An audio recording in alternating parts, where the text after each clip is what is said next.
Hello students, ecology से related इस video में हम कुछ इकोलॉजिकल कंसेप्ट्स स्टडी करेंगे।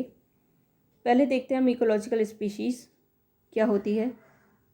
बायोलॉजिस्ट ने कई बार स्पीशीज़ को अलग अलग बेसिस पर डिफ़ाइन किया है। फॉर एग्ज़ाम्पल मॉर्फोलॉजिकल क्राइटेरिया पर, जिसके अकॉर्डिंग स्पीशीज़ वो ग्रुप्स इंडिविजुअल्स का जो कि मॉर्फोलॉजिकली देखने में सिमिलर होते हैं और बाकी के जो ऐसे ग्रुप्स हैं उनसे क्लियरली डिफरेंशिएबल या डिस्टिंग्विशेबल होते हैं। इसी तरह बायोलॉजिकल स्पीशीज़ कंसेप्ट जो है उसके अकॉर्डिंग स्पीशीज़ एक ग्रुप है इंटरब्रीडिंग इंडिविजुअल्स का जो आपस में अंतः प्रजनन करते हैं और दूसरे ऐसे ग्रुप से जो रिप्रोडक्टिवली आइसोलेटेड होते हैं। इसी तरह इकोलॉजिकल स्पीशीज़ कंसेप्ट दिया गया जिसमें स्पीशीज़ को डिफ़ाइन किया गया है ऐसे ग्रुप के तौर पर जिसके इंडिविजुअल्स या जिसमें जो ऑर्गेनिजम्स हैं वो एक डिस्टिंक्ट इकोलॉजिकल निक शेयर करते हैं आपस में, यानी उनका अपना एक इकोलॉजिकल रोल होता है, इकोलॉजिकल फंक्शन होता है जिस बायोस्फीयर का, जिस इकोसिस्टम का वो पार्ट है। इकोलॉजिकल स्पीशीज़ कंसेप्ट जो है एम्फेसाइज कर रहा है सिलेक्शन पर, यानी कि यहाँ पर जो ग्रुप है ऑर्गेनिजम्स का उसे सेलेक्ट किया गया पर्टिकुलर इकोलॉजिकल स्पेस में रहने के लिए, उसके अकॉर्डिंग फंक्शन करने के लिए, तो इसे हम इकोलॉजिकल स्पीशीज़ कंसेप्ट कहते हैं। इकोटाइप और इकैट्स क्या होते हैं? इकोटाइप टर्म है जो टेरेसन ने कॉइन की। इकोटाइप से मतलब है एक ऐसी जेनेटिकली डिफरेंट पॉपुलेशन एक ही स्पीशीज़ के अंदर जो कि अपने आसपास की जो स्पेसिफिक एनवायरमेंटल कंडीशंस हैं उनके अकॉर्डिंग अडेप्ट हो जाती है। तो होता क्या है कि एक ही पर्टिकुलर स्पीशीज़ के इंडिविजुअल्स जो हैं अलग अलग टाइप की एनवायरमेंटल कंडीशंस में पाए जा सकते हैं और जब वो अपने आप को उन कंडीशंस के अकॉर्डिंग जो मॉडिफाई कर लेते हैं और ये मॉडिफिकेशंस उनमें जेनेटिकली फिक्स्ड हो जाती हैं तो उन्हें हम इकोटाइप्स बुला सकते हैं।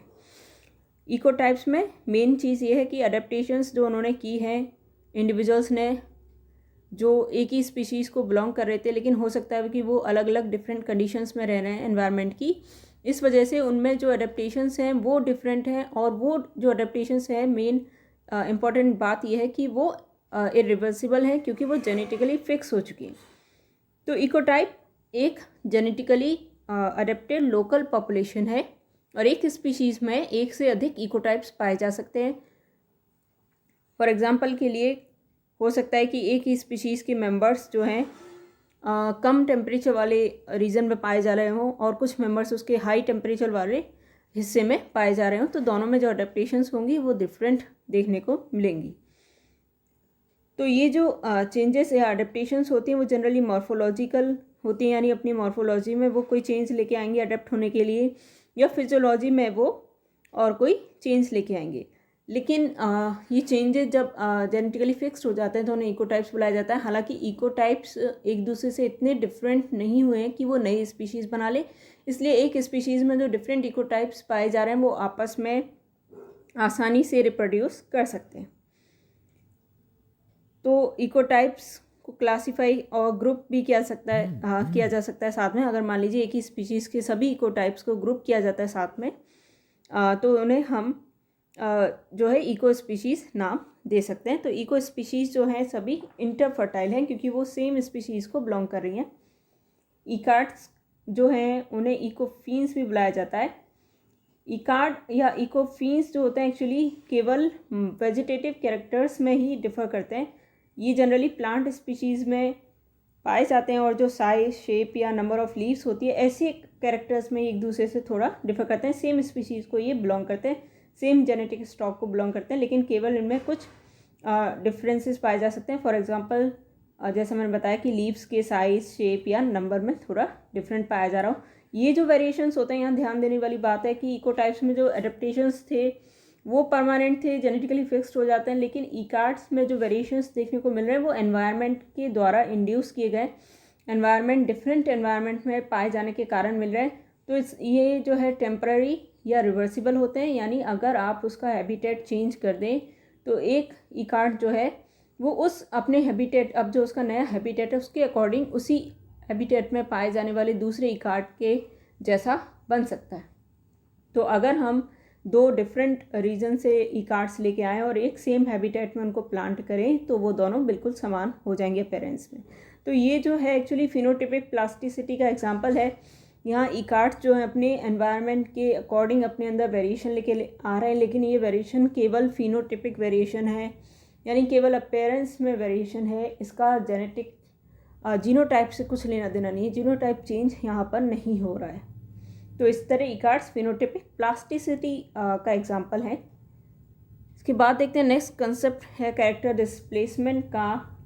कैरेक्टर डिस्प्लेसमेंट में क्या होता है, मान लीजिए अगर दो स्पीशीज़ एक ही एनवायरनमेंट में पाई जा रही हैं तो उनमें कंपटीशन की जो संभावना है उसको कम करने के लिए वो ऐसे कैरेक्टर्स में जो ओवरलैप कर रहे हैं उनमें जो तो उन कैरेक्टर्स में वो क्या करती हैं, एक दूसरे से डाइवर्स होने की टेंडेंसी जो है शो करती हैं।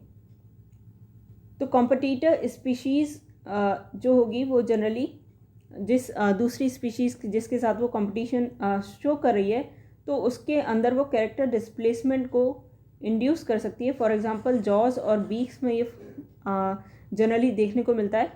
तो अगर दो स्पीशीज़ हैं और एक ही एनवायरनमेंट में वो पाई जा रही हैं और रिसोर्सेज वहाँ लिमिटेड हैं तो होगा क्या, कंपटीशन होने की संभावना बहुत बढ़ जाती है क्योंकि वो सिमिलर स्पीशीज़ हैं।